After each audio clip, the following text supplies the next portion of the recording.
Happy Wednesday to everyone, and welcome to the Cybersecurity Insight interview program. I'm Ariel Evans, I'm your faculty chair, and I'm going to be interviewing one of our advisory board members today, someone who I've known for a few years, and really, I think you're going to have an interesting time listening to Evan. Evan is someone who is actually the genius behind our offensive defensive cybersecurity program.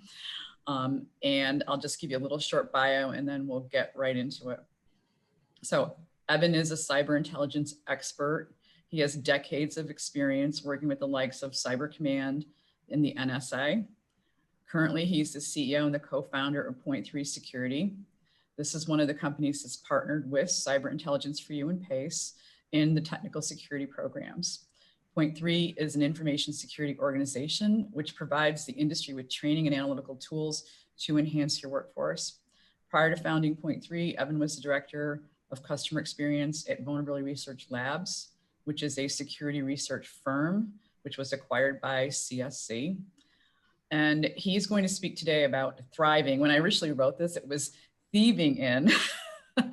So it's thriving in the new normal and how cyber training with challenge-based learning allows IT professionals to pivot their junior IT and cyber people into experienced DevOps teams. It also allows you to benchmark the current skills of your teams and understand their proficiencies. Evan has a master's in computer science from GW, which is where my husband got his PhD. So I know your program very well. And so Evan, welcome to the program. Thank you. Thank you. Happy to be here. So I'm just going to remind everybody to put your questions into the chat, and we open up the last 15, 20 minutes or so to take questions. So Evan, what's happening to companies from a skills perspective as we are looking at moving to these work from home environments, and how do you see this changing everything? Yeah, good question. All right, so what has happened to companies? Okay, so I think we've learned that soft skills are just as important as technical skills to the business. I think, look, your employees know what they need to be doing, right? And they're going to do it, but their jobs got a lot harder overnight with this new normal. All those fancy sensors and tools you bought to deploy on your corporate network, like that visibility is decreased. Your attack surface is increased, right? Like your corporate laptops that are sitting in people's houses, they've got your tech stack on, I'm sure, but what you don't have your tech stack on is, small office, home office routers that the employees purchase with their own funds, their kids' laptops, their kids' friends' laptops, and it becomes a lot harder. And so I think what's changed from a skills perspective is now more than ever, I think employees need to communicate. They need to communicate with peers. They need to communicate with management. They need to plan. They need to schedule. You're learning now that, I think workload responsibilities probably were not evenly distributed. And I think that's a burden on management as much as it is on the workforce. So I think, yeah, in terms of from a skills perspective, the struggle is really in the soft skills, not necessarily in the hard skills. That hasn't changed in my opinion. Okay, thank you. What do you think businesses are getting right, and what do you think they're getting wrong with this whole work from home? Yeah, that's a good question. I mean, I can't speak for all businesses, but I think businesses that stopped investing in their employees have already seen negative impacts.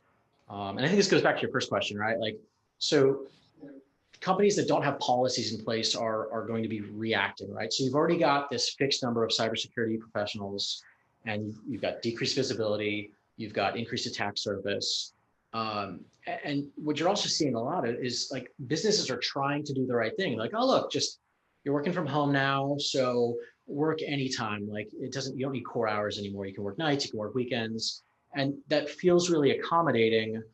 But if you're not investing in your cybersecurity personnel, right, you're already in a tenuous situation, and now they're on the clock 24/7.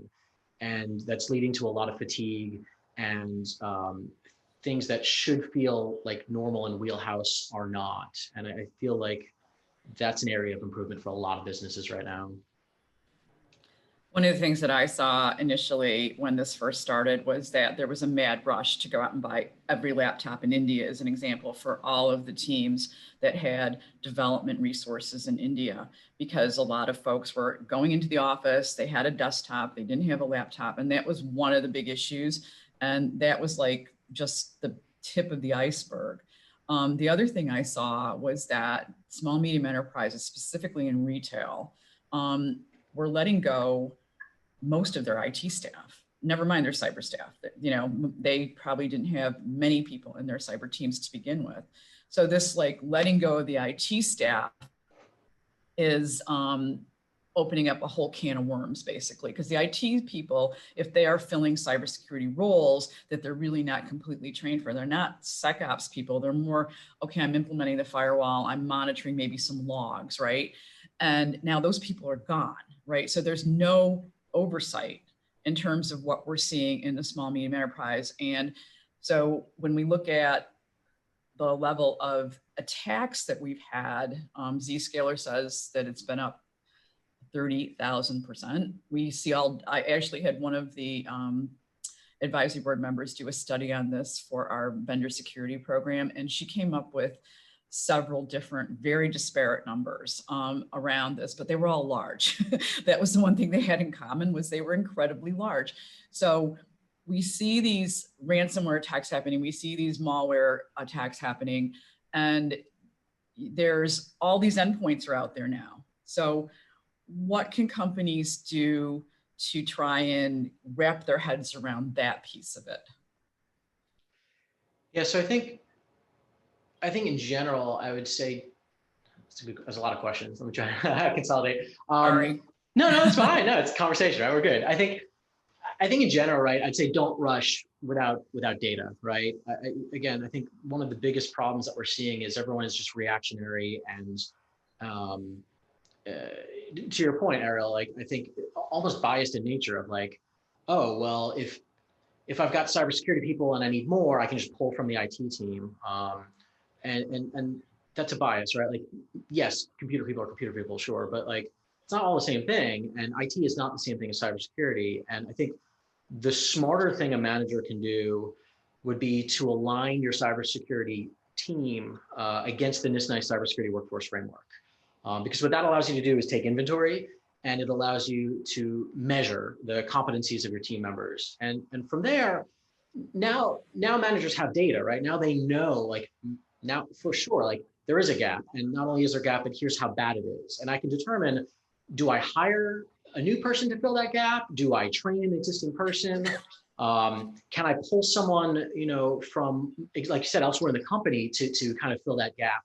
Maybe it's in IT, but maybe it's not. Maybe it's someone in finance or sales. And without being able to measure that competency and understand what you have in your human capital, I think it's really hard to just blindly like make pivot decisions or hiring decisions or firing decisions or repurposing decisions. So I think when we're talking about gaps, if you're not measuring and assessing, then gap is just a word. It's not backed in data.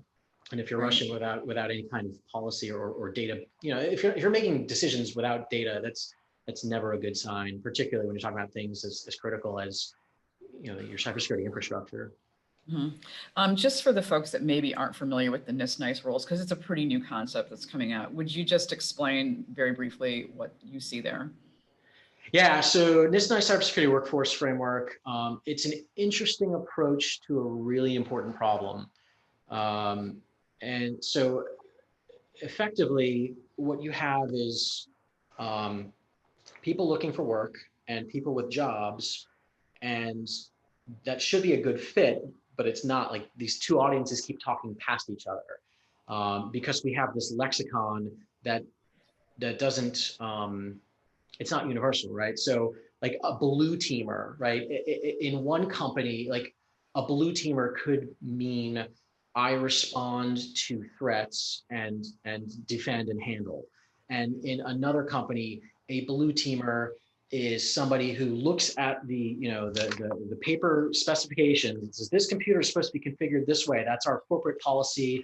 Our insurance is dependent upon that or whatever, right? And they go and manually check, like, does this computer in its actual state match what it's supposed to be on paper? And so if I'm looking for a job and I'm looking for a job as a blue teamer, well, what am I going to do? Am I going to respond to threats, or am I going to assess the configuration of a computer? I don't know. The word blue team doesn't actually mean anything. So NIST came up with the cybersecurity workforce framework, and it's complicated because, you know, it's nerds talking about language, but what we have is thousands of things that can be done with a computer. And they're into buckets. So you've got these knowledge buckets, skills buckets, abilities buckets, and tasks buckets. So KSATs. And NIST says, well, instead of calling someone a red teamer or an incident responder, let's just think holistically, like, what is it that this person, whoever they may be, is supposed to be doing? Okay, knowledge of the internet, check. Knows how to program, check. Knows you know, how to look at network traffic, check, right? And there's thousands of things you can do with a computer. Some are really technical, some are really, you know, policy and risk based. And if you create a role description based on what the person's going to be doing, you have better job descriptions, which means you're going to find more aligned candidates based on what, you know, what they're supposed to be doing. And it's a much cleaner way of taking inventory of your team. And then again, once you know what your team is supposed to be doing in an ideal state, then you can measure and see how good that, you know, good they are at that particular task, and figure out, again, gaps and where you need to improve as an organization. Yeah, this is a big deal, frankly. Paul Farello, who is one of our advisory board members, who's one of the key cyber attorneys at McDermott, we always talk about this, and we say we don't have a cyber problem, we have an English problem, because no one understands each other, right? And so we're like two ships in the night, and we're passing, you have this, but I want that. And this NICE is going to level the playing field for folks. And one of the things we're doing for 2021, so everyone knows, is we're going to take a career path, and we're going to plug in the NIST roles into the career path with what Evan is talking about in terms of the technical abilities, and trying to understand how we can actually pivot someone who has a certain set of skills. Liam Neeson and I have a certain set of skills, and pivot them into, you know, this position, which is really what needs to be done. We have 2 million people in the US alone, that 2 million jobs, excuse me, that we can't fill. And one of the reasons we can't fill them is because we don't know what the heck we're trying to fill, right? So if we take that and we put it into categories, and we put it into a set of tasks, and we get clear, we're going to have a lot better chance at that talent gap. So one of the things I want to move into now is talking about how do we pivot people in the organization who are in IT or maybe not in IT into these SecOps type of jobs at a junior level, that we can identify them. So how can we identify them first? Like, what skills do we want to look at? What kinds of critical thinking abilities do we want them to have to be able to say, hey, you're a good candidate to go from here to here, right? Yeah, so I think that's going to vary by organization, right? You know, again, depending on what your security operations center is responsible for, or what your incident responders are tasked with, that's going to vary. And so I think I'll just go back to the previous answer, right? The most important thing is to align your organization with the NIST cybersecurity workforce framework, which is not that difficult. And what it does is it lets you answer that question, Ariel, of like, all right, if this is what I need, or this is where I want to be, whether it's a year, or like you said, whether I need to like flex pivot people in some kind of a crisis situation, I need to know what I'm looking for. And then once you know what you're looking for, really the answer is some kind of mechanism that does, you know, competency-based screening. You know, if you're looking for someone with experience, then you test that experience. If you're looking for someone with knowledge, you test that knowledge. Typically in a security capacity, the knowledge is not as important as the decision-making processes and workflows. And so what I would recommend is a competency-based technical screen. They're simple, they're light on time, they're easy on resources. You can outsource them, you can automate them to some degree. And only when you kind of pick apart what it is that your organization is looking for, can you then find the person that can fill that gap. Again, whether it's an IT person, whether it's someone from finance or front desk or reception. It doesn't matter. Like we see people coming from all walks of life into cybersecurity because it's more the tenacity that you're looking for than anything that's formal, in my opinion. Cool. So let's talk about certifications. One of the things that's happening now is that ISACA is going to be certifying on our content for their risk roles and their auditing roles and things like that. And that is in the process of being formulated and kicking off in 2021. So continuing professional education, CPE hours are important for certification. Yeah. What are you seeing on, if I want to get a job, or if I want to get a raise, or if I want to enrich myself, what do you think certifications play in that scenario? Yeah, so, all right. So like you said, there's somewhere between 2 and 3 million unfilled jobs. That is, if I had a person who had the right skills that I would hire immediately today. So there's people willing to pay for cybersecurity personnel, and those positions are unfilled. And you also have lots and lots of certification holders without jobs. So why is this, right? And again, I think the market is looking for competency, not credentialing. And there's a role for certifications. In my view, it's a dumb role, but I think look, certifications, in my opinion, they exist because recruiters who are not technical by nature, often, they don't know how to measure competency. So they require certs. They put them in job descriptions to act as a proxy for talent. And this is dangerous. Certs are expensive. They're a form of gatekeeping. Again, they don't actually measure competency. And so I'll say, I don't wholly know the audience. Hopefully in the Q&A, we can kind of tease that out. But if you're young and you're looking for a job, if you want a job with a large company, their job descriptions are going to require technical certs, then yes, go get one, right? Because if you don't, you're going to mismatch on the keyword searches and your resume is going to get tossed. In my opinion, startups, smaller companies, mid-sized companies, they don't care about certs. They care about experience and attitude and drive. And so and the same token, if you're an employer and you are requiring a cert in your job descriptions, if what you're doing perfectly aligns, right? If you need a certified ethical hacker to run active scans all day long, then great, then the cert overlaps with what you need. But if there's no alignment or a little limited alignment, then I would question why you require certification in the first place. I mean, just as a business owner, like it makes no sense to me that EC Council or ISACA or CompTIA or any of these organizations know my unique roles and skill sets that I desire. And they're going to tell me what the ideal candidate is. Like that, they're smart and they have a lot of overlap with what I need, but not 100%. And so to blindly put my trust in, if you've got this cert, I can hire you. And if you don't have the cert, I can't. I just don't see that as a viable business model. And clearly the market agrees, or else we wouldn't have these unfilled jobs. Right. And so I have two kind of points of view on this too. One of them is that every current party excluded on the phone, by the way, because this doesn't apply to you. But I've met a lot of people with CISSPs that, can't CISSP their way out of a paper bag.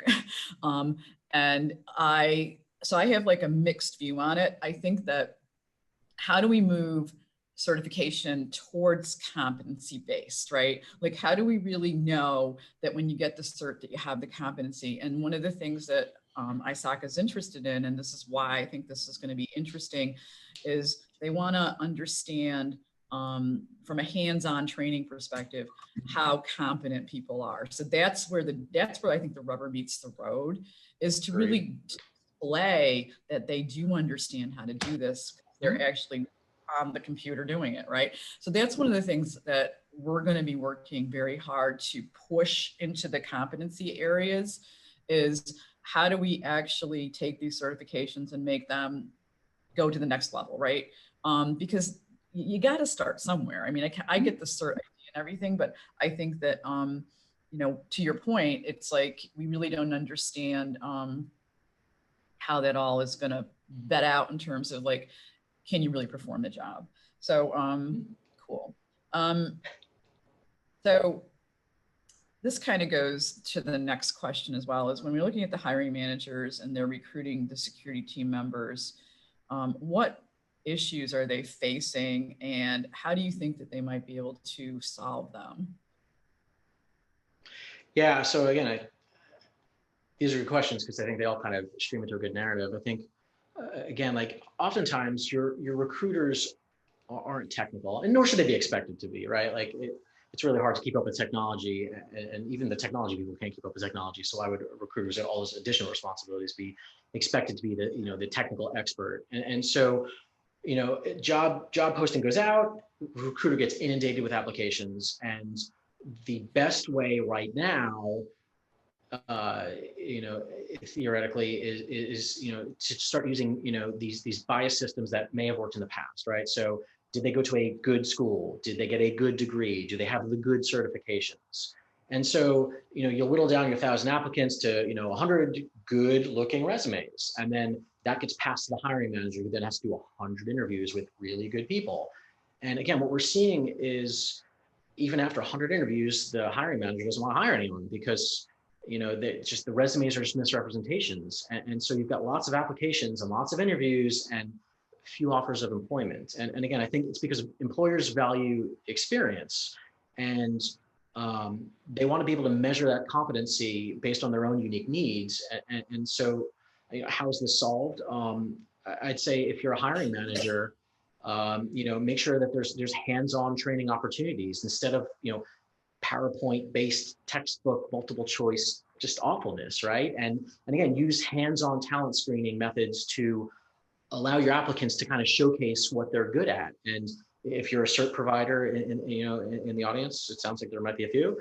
Align your certs. Like the multiple choice game is old. Like you said, you can't CISSP out of a paper bag. Like certs can be hands-on. That's a great thing. Like something that allows people to measure, to demonstrate their competency is going to shine a lot more. And I think if you're a candidate, you know, what I look for, or our recruiters look for on resumes, is not necessarily did you even go to college or do you have certs, but, you know, what are you doing hands-on wise? Like, what are your hobby projects? Like, what's the cool thing you're doing with your Raspberry Pi, or what web application are you building? Or, you know, like, are you taking advantage of capture the flag events or hackathons or engaging the community in some way? Those are much more relevant indicators of likely success in the workforce than, you know, again, having the right GPA from the right school or something like that. And my husband, who runs JP Morgan's Innovation Lab over here, they do a lot of hackathons because they find the talent that way, because they come into the hackathon and it's like interacting and it's, you know, everybody's doing their thing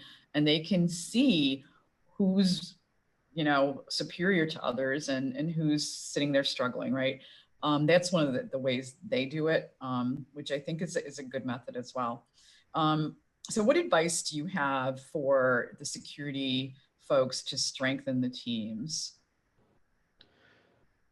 Yeah, good question. So benchmark first, right? Know where your team stands. Know your respective team and individual strengths and weaknesses. Again, where there's a gap, you know, either hire for that gap or invest in hands-on training to fill that gap. I think, you know, study after study shows hands-on learning is just more effective, right? Cybersecurity, it's a craft. It's trial and error, and there's a lot of failure, and that's okay. And it's learning lessons over time. And I think hands-on learning, it's interactive. You can gamify it. Like these are just they're proven to transfer knowledge to those who have it, to those who, you know, who also need it in a much shorter time frame than, you know, sitting around watching just a ton of videos and watching PowerPoints and then, you know, taking the multiple choice test. So if you're gonna strengthen your security team, you know, you already have a culture of lifelong learning. Like that's just inherent in the cybersecurity community. So you don't need to necessarily worry about that because that's, I think, just latent within all of us. But I think you need to start evolving into, you know, data science is a thing now, right? Benchmark.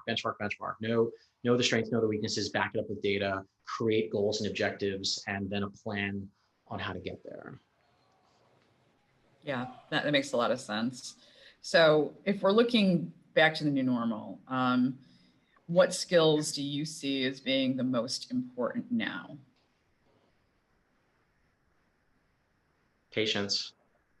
Things take longer, right? I mean, it's hard to have all the right people in the room together, to make the decisions, and so decisions take longer to arrive at. And there's a lot of distractions, right? We're working with kids and pets and whatever, and so, and this isn't necessarily reflective of new normal. Like, I know I've heard you say that a few times. And I hate that phrase, but I think, look, most cybersecurity professionals, they have patience. These highly sought after skills, right? Reverse engineering, malware analysis, like the things that a lot of people want to have to get those high paying jobs, they take a long time to learn. You're not going to just absorb them, through some, osmosis in like a 1 week crash course somewhere, and if you want to grow in any field, but particularly in cybersecurity, one step at a time. And I think your junior people are junior because they haven't learned this lesson yet, right? They go to training and they someone doesn't give them the answer and they pout that it's not good training, and they get impatient and they don't like being frustrated, and they think that something's going to take an hour when in fact it's going to take a week. They just haven't learned the lesson yet, and that's why they're junior. But your senior people, they're senior because they know this. So patience. Mm-hmm. Okay. So how can the managers support their team members while they're working remotely? Yeah, that's another good question. I mean, my go-to answer is always going to be employee investment. A little recognition and appreciation just really go a long way. I think, but I think, kind of like, they say in an airplane, like, put the mask on yourself before you help those around you. I think for managers to be better managers, they need to help themselves. They need to have the right tools. And again, it goes back to data, right? The right information on how to help their team. And so I'll say, like, one thing that Point3 does, like we put on a lot of competitive events for corporate engagements, and it's good for the worker level, like the worker bees, right? It's a fun event. It's stress reducing, and it's a day without anxiety. But the way that we put on our events, we also make sure that a lot of behind the scenes data gets shipped up to the managers so that they understand, here's your team-wide attitude and your team-wide aptitude and your team-wide interest. And that helps managers be better managers. And in the long run, it saves time and money and energy. And having that information helps managers support their team, particularly while everyone's remote and is not in the same room and able to just, tap on a shoulder and quickly, respond to something. Mm-hmm.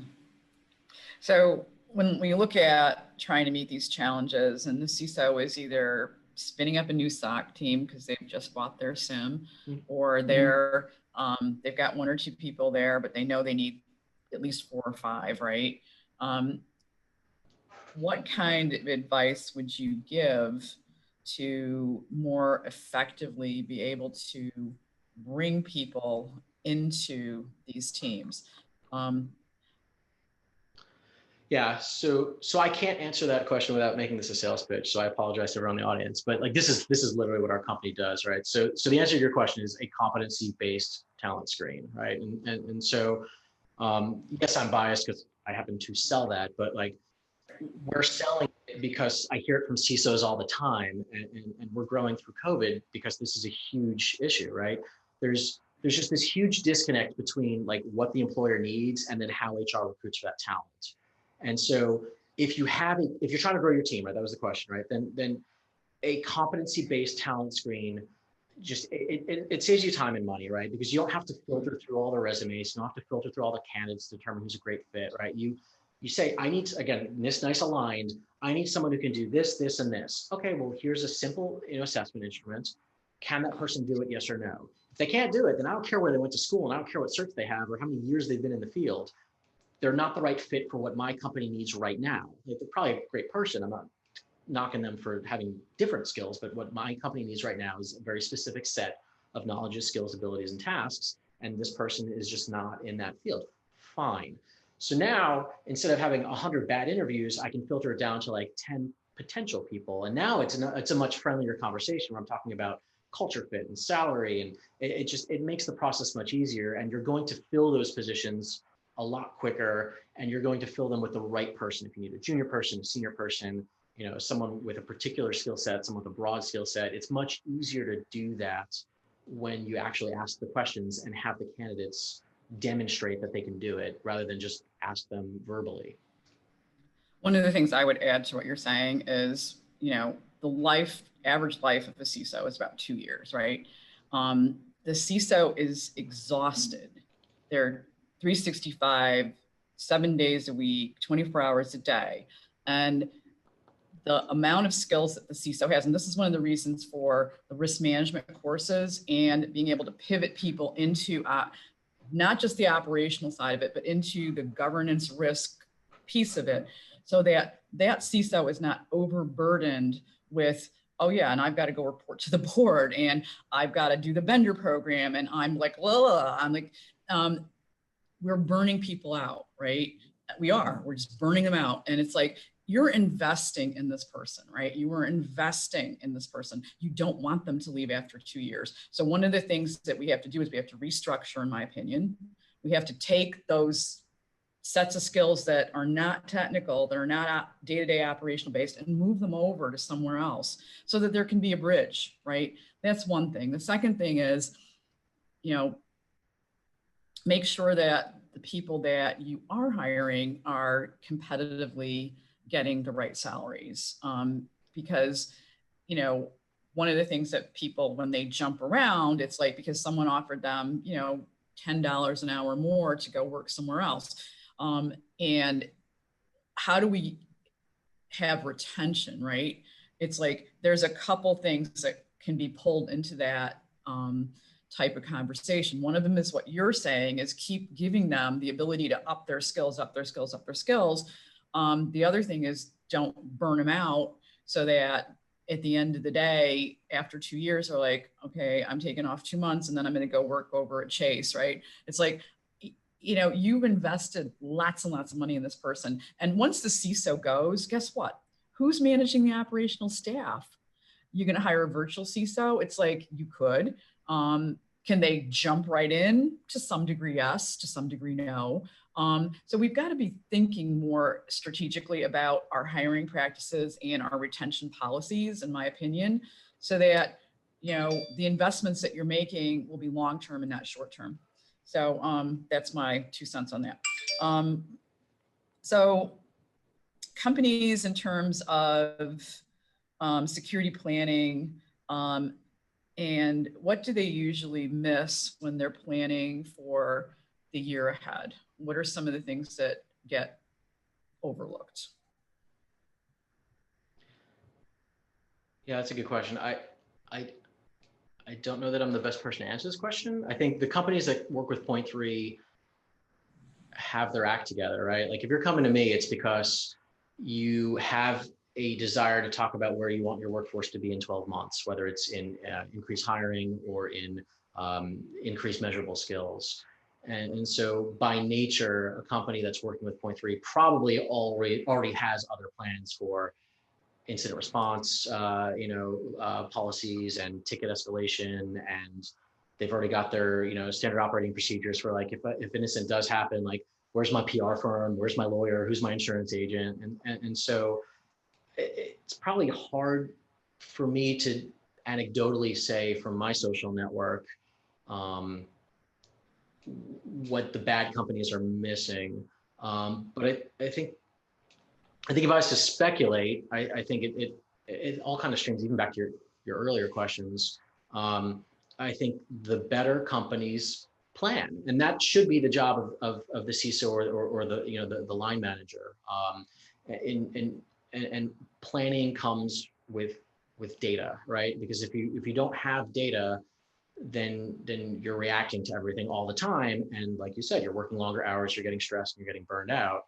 And so if CISOs and managers had tools that could provide them with the insights they need, they could make better decisions faster, and in theory, then spend less time stressed and worrying about things.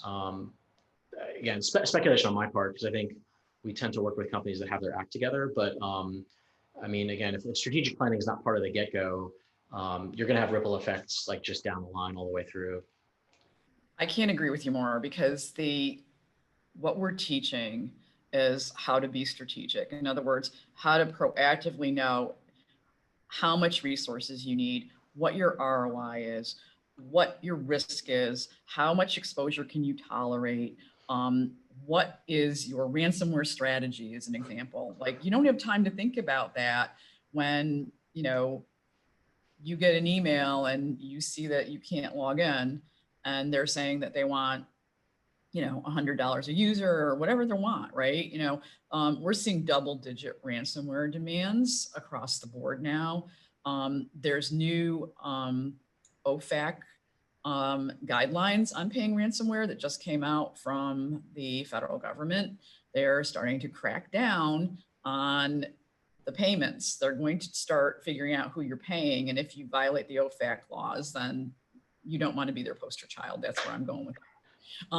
So we need to have strategies, and that means the entire business has to come in. It's the legal people who are involved in this.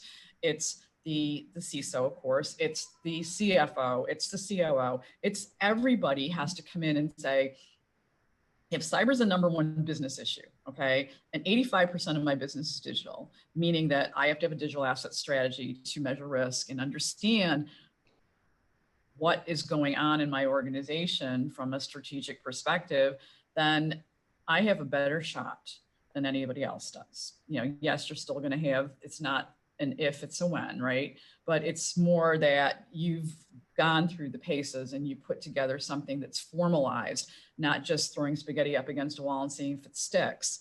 And that's part of the issue is we've got to bridge that gap between the very technical people and the business people who own the risk and are making the budgeting decisions. We're woefully under budgeted here, woefully. It's crazy when we think of cybersecurity budgets as a % of IT spend. And that's doesn't even make sense. So let's just, one more question here and then final thoughts. And then folks, if you could put your questions in the chat, that would be great. You know, breaches and ransomware, right? What initiatives do you see as being most important to being able to reduce these type of cyber events? That's easy. Invest in your cybersecurity team. I mean, that's the no-brainer, right? Like we're already pouring millions of dollars into tools and, you know, all these blinky light devices that are going to magically save the day, and they're not. And it's because we don't have a workforce that we don't have a workforce yet that, you know, can really take those devices and maximize their value and integrate them into other things. And so, you know, your people are going to be the ones who save the day, right? Not all teams have the same hardware or the same software, and it's your people that are going to be the ones that, and they have obviously the vested interest in making things go right. So they're focused on day-to-day problem solving. They're focused on strategic. And so, you know, I always say, like, if you don't invest in your team, you know, one of your competitors will, right? And we've already talked a lot today about how hard it is to backfill, to fill in that replacement. So if somebody leaves, especially now when you're already outgunned and definitely ransomware is on the rise by all measures, you know, we know it's going to take a lot longer to find that replacement, you know, suitable replacement. You know, this is one of those, like, you know, what's the expression, like the ounce of prevention is better than the pound of cure. Invest in your people, right? They will never do you wrong, right? Invest in your people. Mm-hmm. The other thing that comes to mind about that is the orchestration of cybersecurity tools. We see across the board that there is not a strategic way to understand how these different tools, A, are effective, B, how they work together, what risks do they actually decrease, right? So this is another thing that's being taught in class, that how do you look at, you know, if you have a vulnerability management system and you identify a vulnerability, you know, is it in the wild? Is it not in the wild? What does that all mean? And which asset is it going to hit? Okay. And same thing with threats. Okay. We have to get clear about what is the relationship between threats, vulnerabilities, and incidents and the digital assets.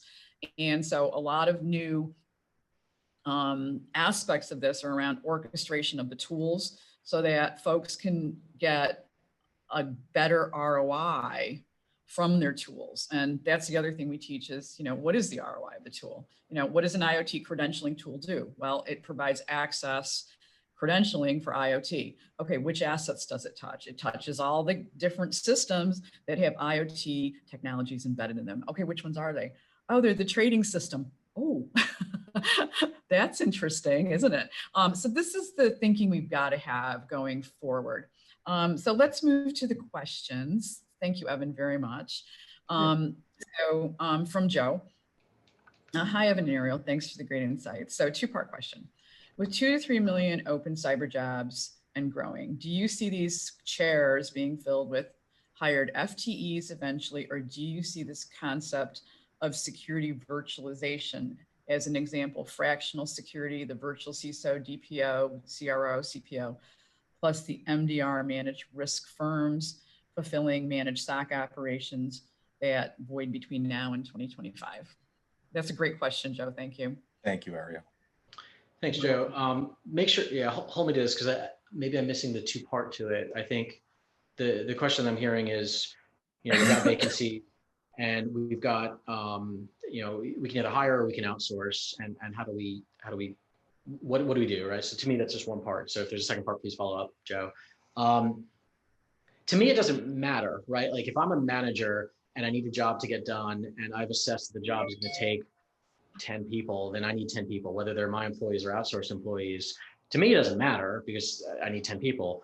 But I will say, whether they are your own, you can directly tap them on the shoulder and tell them to do something, or they're remote or virtual or contractors, you still run in the same question of how do you know that they are the best possible person for what you need them to do? And again, that's going to come back to investing in those people, whether they're your own or in some cases, an outsourced provider, talent screening them before you agree to let them touch your keyboards, virtual keyboards, and influence your assets, and continuous learning opportunities, hands-on approaches that enable you to constantly measure where they're at and where you want them to be, and the progression along the way. So again, like it's a big problem, right? And I think the market's going to come up with some interesting solutions of like, oh yeah, there's 2 to 3 million unfilled jobs. You can't hire them. Let us hire them for you. That's fine. But there's people. It's not that they don't exist, right? I do not believe personally that there's a talent gap. I don't believe that there are 3 million jobs and there aren't 3 million people willing to do what it takes to get those jobs done. They're not finding each other because again, it's a language problem. And so if someone can fix the language problem, you're going to solve a lot of headache for employers and for employees. That's a really, really good problem to go after. It's a hard problem for sure, but that's at least what I see. So I don't know if that answers your question, Joe, but I'm happy to. It does that. You addressed, I'm sorry, Ariel, you addressed the first half of what I was going after, which is, are there in fact 2 to 3 million bodies out there to fill those roles? People are just having problems making that synchronization and that linkage with them. So you definitely touched on that. And then the second piece is, hey, if we continue not finding them, will organizations revert to alternative measures like the virtual or fractional route to fill those roles, saying, well, at least I can see what the backgrounds are of these people. They come from reputable firms, and I'll fill some of the gaps, short or long term. It could be for just a couple of years, could be longer, with those types of fractional contract-based outsourced individuals. Yeah, and I think that's fine, right? I don't see a talent gap, right? Colleges are graduating more cybersecurity graduates than ever before. Certifications, there's millions of certification holders out there, and there's of course tons of hobbyists that don't fill it. Again, I think the reason those positions go unfilled a lot of times is you take good talent and you rip up the resumes because they didn't go to the right school or whatever. Like for whatever reason, there's a biased mechanism there that's dequeuing, right? Disqualifying people before they even have an opportunity, and that's not a talent gap. That's like a hiring process biased, stupid gap. It's artificial. However, you do still need to be careful, right? If you were going to drop this person for whatever reason, or whether right or wrong through your processes, and then they get picked up by someone else, like what you still have that disconnect, that language disconnect of like, well, we didn't think this person was good and they think this person is good. So now we're going to think that this person is good all of a sudden because they work at a reputable firm. So you still need to screen the individual bodies that are coming into your organization just to make sure there's a fit. But again, I think the screening mechanisms need to change. We need to stop asking, did you go to college? Because that's not a performance, that's not an indicator of performance. It's just not. So one of the things, so just to add to this, because I think it's a really good question, is that when we did the research to create this whole program, right, one of the things we looked at was this hiring and outsourcing aspect of it. And so we looked at 5 levels of maturity and we looked at over 25 different organizational attributes. And so when you get to level 4 in the maturity, they are outsourcing a lot of this. They're going to the managed SOCs, right? So that's the second highest level. But when you go to level 5, they're bringing them back in, right? So it's a strategic thing that has to do with how much they can afford to pay people, what their risk is related to. If it's, top secret stuff, obviously they're going to not contract out a lot of it. We're seeing new initiatives pop up like CMMC, which require all these third parties to be audited by another party in terms of their cybersecurity maturity. And the other thing we're seeing, and the reason why there is such a demand as well, is that all these regulations that are happening, New York State Part 500, let's just take that one. You have to have a CISO, and it can't be a global CISO. It has to be a regional CISO. It cannot be someone who is sitting in France. So this pops up a whole nother thing, which means that there has to be a security team in New York, right, with the global CISO in New York, and everybody's kind of going in this direction. So you're going to see trends like this that are going to create more jobs as well. Okay, cool. So let's see. 1 second, guys. Great. So any other questions related to this? We have a few more minutes.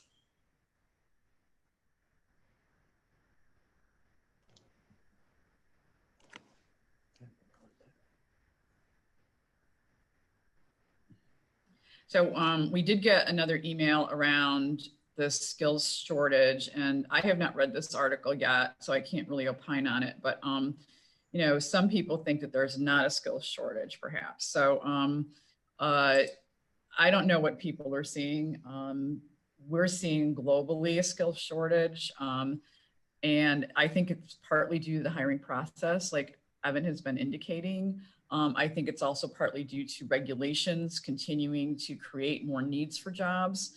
And I think that companies are understanding, finally, some of them anyway, that they have to hire more people. They can't just have one IT guy who pivoted into the CISO role or the security manager role, who's responsible for the vendor program, because now all 4 new regulations in the last 2 years, CCPA, GDPR, New York State Part 500, Insurance Data Security Act, all require a vendor risk management program. Well, that can't be your procurement person. I mean, what do they know about cyber? Nothing. They have to understand what a vendor risk management program is. So that's another reason why there's so many more needed people, because these new regulations stipulate, and they are specific. The vendor management program must have a risk assessment, a pen test, a vulnerability scan. It has to have policies. It has to have procedures.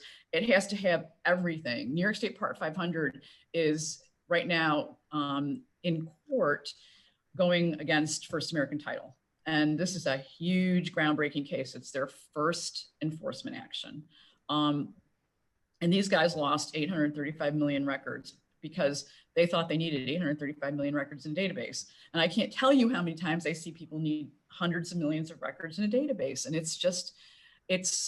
if you have a data retention and disposal policy and it says that you get rid of data every so often, or you know that you have to archive over a certain amount of records because you only have X amount of cyber insurance, and no one's checking that, disaster. And so we do need more people. And I think organizations are really finally just realizing that. Yeah, Phil has something to say here. This is good. I think the separation of GRC responsibilities from the CISO role makes sense. For organizations that might consider this, what attributes or criteria should they think about regulatory compliance size? Okay, I can give you a whole study on this, Phil. And I'd be happy to do that for anybody who's on the call, but there's a couple considerations. One of them is that they have to be trained in risk. That is the first thing. GRC, all the different training and applications over the past 20 years from the legacy systems have been heavy on the C, light on the G, and minimal, if non-existent, on the R. And what really has to change is that if it's the business risk, then you got to get the R. You got to get the R right. And R is not a list of vulnerabilities. R is R. It's impact and its likelihood. That's what it is, right? So this is huge. So in terms of size and industry regulations are driving that. So you've got financial services is the most mature, then insurance. Then you start to look at defense, manufacturing, retail, and then you start, teasing out. Pharma is also way up there in the maturity scale. There's lots and lots of regulations in pharma and in healthcare. So those that are heavily regulated, those are the guys who should start making the shift. And in terms of size, it's not really about employee size. It's more about perhaps revenue and what do you have to lose, right? If I walk into a room and I want to steal something and there's nothing there, okay. If I walk into a room and there's 20 gold bars and I want to steal something, guess what? So what do you have to lose? You need to know what you have to lose. What is your brand reputation? What is your exposures in terms of the regulatory actions? What's your record cost going to be if you have a data breach, and what is that data exfiltration cost? That's what people have to know.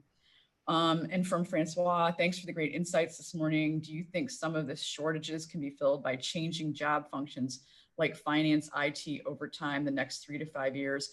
Required skills steadily become more common? That's a great question, Francois. Yeah, I do. So I think a couple anecdotes on that, right? So first, when I was at NSA,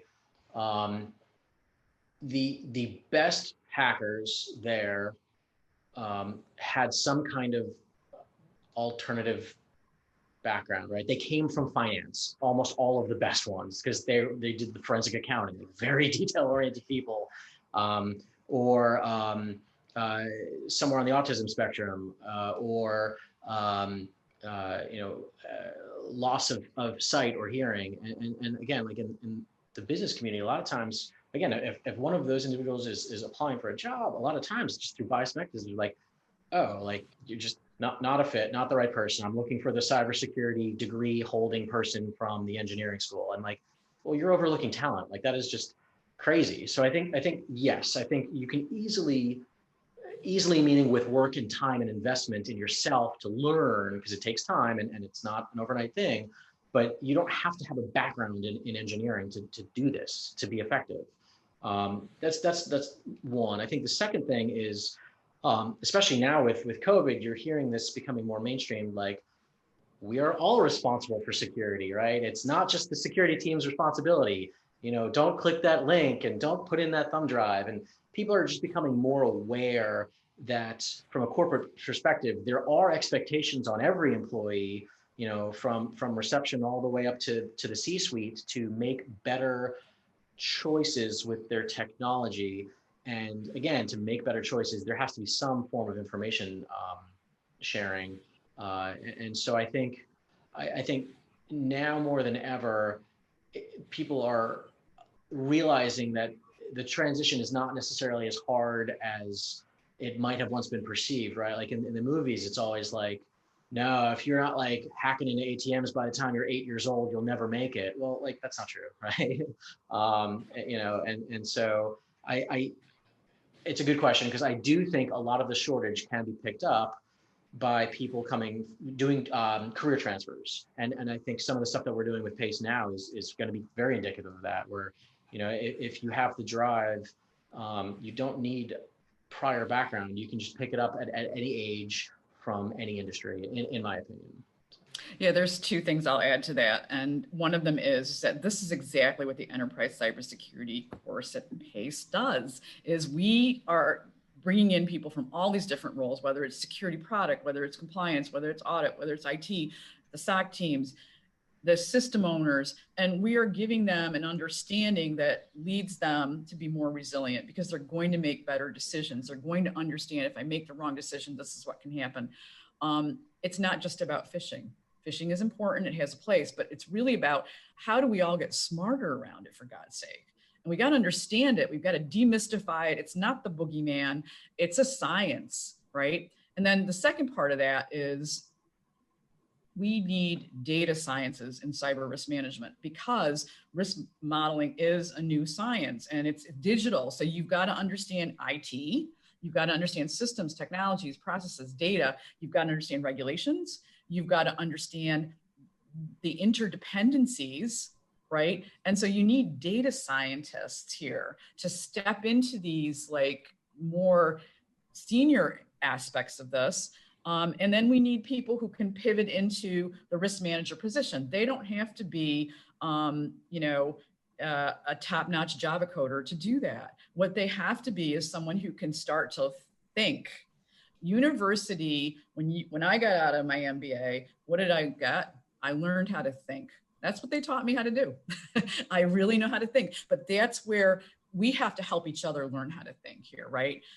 It's not like about anything else. And so we pull together, we work together, we figure out, I love the NIST-NICE approach. We are going to use that in our career path with PACE.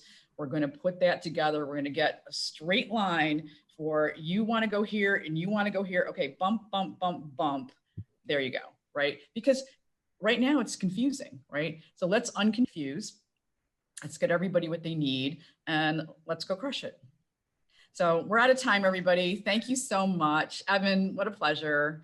Thanks, Aaron. Thanks, everyone. The program. And everyone have a great, happy Wednesday. And we'll see you the next time on the Cybersecurity Insight interview program.